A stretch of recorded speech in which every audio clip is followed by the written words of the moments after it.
टिकरी गढ़वाल सकलाना के घेना गांव के राजकीय उच्च प्राथमिक विद्यालय में जनता दरबार लगा, जिसमें गांव के लोग, स्कूल की सभी अध्यापिकाएं, ग्राम विकास विभाग से पंचायत राज विभाग के अधिकारी, मुख्य शिक्षा अधिकारी शिव प्रसाद सेमवाल, ग्राम प्रधान श्रीमती अनिता अजवान जी, भाजपा से मंडल अध्यक्ष श्री जयसिंह अजवान जी, राजस्व निरीक्षक, अन्य सभी लोग उपस्थित रहे।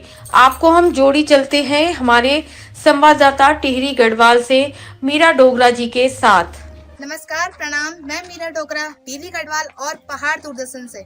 साथियों, मैं आज आई हूँ टिहरी गढ़वाल के सकलाना क्षेत्र के गांव में आई हूँ, ग्राम सभा घेना में आई हूँ। और यहाँ पर जो है स्थानीय समुदाय की जो बहुत सारी समस्याएं थी, जिन समस्याओं को देखने के लिए हमारे टिहरी गढ़वाल से हमारे मुख्य शिक्षा अधिकारी जी श्री एसपी सेमवाल जी आए हैं। तो आइए जानते हैं। सबसे पहले सर का परिचय जानना चाहूंगे। सर, आपका नाम? मैं एसपी सेमवाल, मुख्य शिक्षा अधिकारी टिहरी गढ़वाल। और आज सरकार जनता के द्वार कार्यक्रम के तहत मैं आपकी ग्राम पंचायत घेना में आया हूँ, जहाँ पर हमारे ग्राम विकास विभाग के और पंचायत राज विभाग के अधिकारी मौजूद हैं। उसके अलावा स्कूल के शिक्षक हैं और हमारे जो राजस्व निरीक्षक हैं वो उपस्थित हैं। तो आज हम लोगों ने प्रधान ग्राम पंचायत और उसके अलावा भारतीय जनता पार्टी के हमारे जो मंडल अध्यक्ष हैं अजवान जी, उनके साथ में बैठ कर के जनता की समस्याओं को सुना है और उसके समाधान के लिए अभी हम लोग अपनी रिपोर्ट तैयार करेंगे और जिला प्रशासन को उपलब्ध कराएंगे।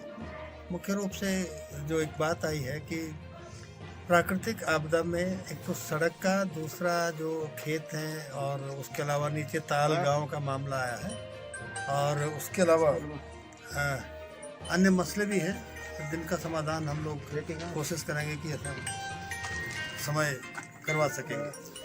और जो तमाम योजनाएं हैं विभिन्न विभागों की, उन योजनाओं के बारे में और अभी हम उसका स्थलीय निरीक्षण भी करेंगे।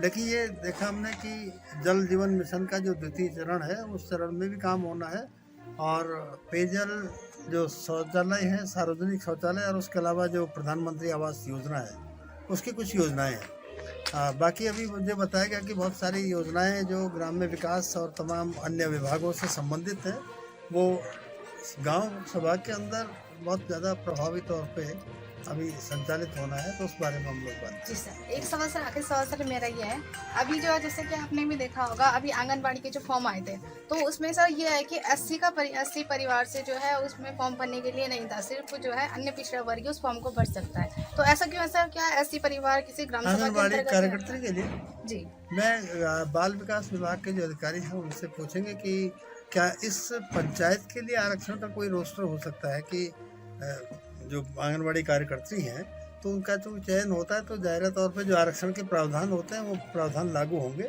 तो कहीं सामान्य, कहीं शेड्यूल्ड कास्ट, शेड्यूल्ड ट्राइब्स और ओबीसी है वो आरक्षण हो सकता है लागू हो। जी सर, ऐसे परिवार को भी उनका अधिकार और उनका बिल्कुल जी, धन्यवाद सर। Thank you. जैसे कि अभी मैं आपको वीडियो में आगे दिखाऊंगी स्थानीय समुदाय की जो है किस प्रकार की जो उनकी समस्याएं थी। तो आइए जानते हैं यहाँ के जो स्थानीय समुदाय हैं को जानना चाहेंगे। सबसे पहले सर आपका परिचय जानना चाहूँगी। मेरा नाम नरेंद्र सिंह है, मैं ग्राम घेना के रहने वाला हूँ। जी, आज जनता के द्वार कार्यक्रम में हमारे शिक्षा विभाग के अधिकारी पहुँच रखे थे, राजस्व विभाग, ग्राम विकास अधिकारी। तो समक्ष विभागों के लिए हमने सारे प्रस्ताव दिए हैं। मेन क्या समस्या है? मेन समस्या तो हमारी है कि आपदा से पीड़ित है पूरा गांव। तो इसमें सारे लोगों के खेत हो गए, मार्ग हो गए, सारे दोस्तों रखे, तो इस पे वर्क किया जाएगा तो बढ़िया रहेगा। जी, अभी सर आप क्या कहना चाहेंगे सर?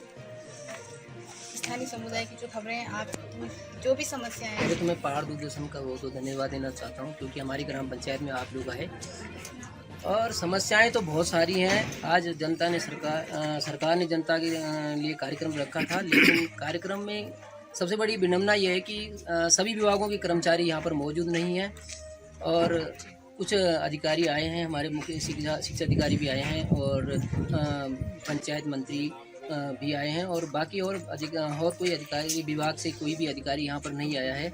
जनता के पास मांगे तो बहुत हैं और पिछले 2022 की आपदा के बाद हमारे यहाँ PMGSY की सड़क ध्वस्त हो गई थी और उस सड़क से जो है कई घरों को नुकसान पहुँचा है। उसकी भी हमारी मांग है। स्कूल की बाउंड्री है हमारी टूट चुकी है, इसकी भी हमारी मांग है। और यहाँ पर एनएम सेंटर भी भूदसाव की ओर है, वहाँ पर भी हमारी ये मांग है कि वो एनएम सेंटर को किसी सुरक्षित जगह पर निर्माण किया जाए। और आंगनबाड़ी के लिए भी हमारे पास कोई केंद्र नहीं है, हमारे बच्चों को बड़ी दिक्कत हो रही है। और वो पंचायत भवन में भी ये कार्यक्रम चल रहा है, लेकिन बच्चों को बहुत सारी दिक्कतें हैं। मैं सरकार से यही कहूँगा कि जो भी ग्राम पंचायत की जो भी मांगे हैं उसको पूरी की जाए जल्दी से जल्दी। और मैं यही आशा रखता हूँ कि सरकार हमारी बात को जो है पुनः सुनेगी और हमारी मांगों को पूरी करेगी। जी धन्यवाद सर। सर सबसे पहले तो आपका परिचय जानना चाहूँगी।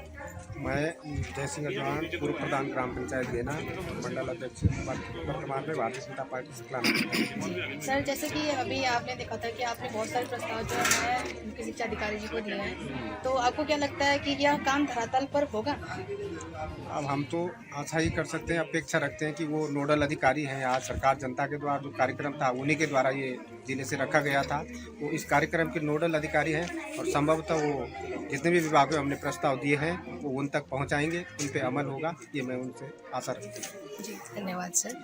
अगला सर मिलवाते हैं आपसे छोटे से आपका परिचय। मेरा नाम गंभीर सिंह अजवान है, ग्राम तार। ये तार हमारा ये प्रस्ताव है कि 2022 में आपदा हुई थी बहुत भयंकर, उसमें हमारे यहाँ नाले मशीन से खुदाए गए थे। उसमें हमने कृषि विभाग और कई विभागों को कहा था कि इसमें पुश्ते लगनी चाहिए, पक्की दीवारें होनी चाहिए, सिंचाई विभाग में और लघु सिंचाई विभाग में। उसमें वो मशीन से तो खुदाई हो गई, पर उसके बाद वो बीच में बंद हो गए वो नाले। अब वो वहाँ पे खुदाई, अब पानी नीचे जाने की जगह पे वो बिल्कुल हमें और ज़्यादा खतरा पैदा हो गया। अब लोग बाग, अब हमने आज सुबह कहा लोगों को कि चलो भाई आज जनता के दरबार में चलते हैं, वहाँ पे आ रहे हैं कर्मचारी। उन्होंने लोगों ने कहा कि यहाँ जाके कोई फायदा नहीं है, कोई कर्मचारी आता नहीं है, कोई सुनने के लिए राजी नहीं है। और यदि लिख के ले भी जाते हैं तो उसका कार्य होता नहीं है। इसलिए कोई भी गाँव वाला, ये अकेला व्यक्ति मैं आया हूँ, लोगों ने सबने मना किया कि क्या करना है जाके, कोई कर्मचारी सुनने के लिए राजी नहीं है। विभाग में जाओ, कोई हमारी सुनता नहीं है। और विद्यालय में जो बाउंड्री लगी थी, जब से विद्यालय बना था वो से अधूरी बाउंड्री है, उसमें प्लेस्टर भी नहीं है, कुछ भी नहीं है, लग ही नहीं रहा कि विद्यालय। इस तरह की स्थिति है। हम ये कहते हैं सरकार से कि इसमें कार्य ध्यान दिया जाए, जो भी काम करता है, जो भी कर्मचारी है वो किस कारण नहीं आ रहा। जो हमारे यहाँ कोई भी कार्य होता है आता ही नहीं है कोई देखने के लिए कि किस तरह का काम हुआ या कैसा काम हुआ। वो आते हैं, उन्हें ऊपर से रोने के भैया रोड नहीं है, तो हम लोग तो हैं वहाँ पे, हमारी तो खबर लेनी चाहिए लोगों को। गांव में जो भी अधिकारी आते हैं, सबसे पहले तो सर गांव में जो लोगों को इन्फॉर्म करना जरूरी होता है कि कोई नहीं आता है वहाँ पे। जो भी होता है, जो भी कार्य होते हैं वो यहीं से पास हो जाते हैं, वहाँ जाने की किसी की जरूरत नहीं होती किसी भी कर्मचारी। बहुत बहुत धन्यवाद सर। जैसे कि आप लोगों ने अभी यहाँ पर देखा, स्थानीय समुदाय के जो लोग हैं उन्होंने किस प्रकार से अपनी समस्याओं को यहाँ पर दिखाया है। वो जो बिठवाला है वहाँ भी तो इतने परिवार हैं, वहाँ भी आंगनबाड़ी। जी सर।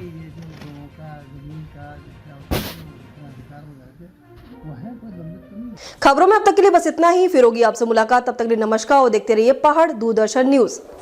ऐसे ही लेटेस्ट अपडेट पाने के लिए हमारे चैनल को सब्सक्राइब करें और तुरंत नोटिफिकेशन पाने के लिए बेल आइकन प्रेस करना ना भूलें।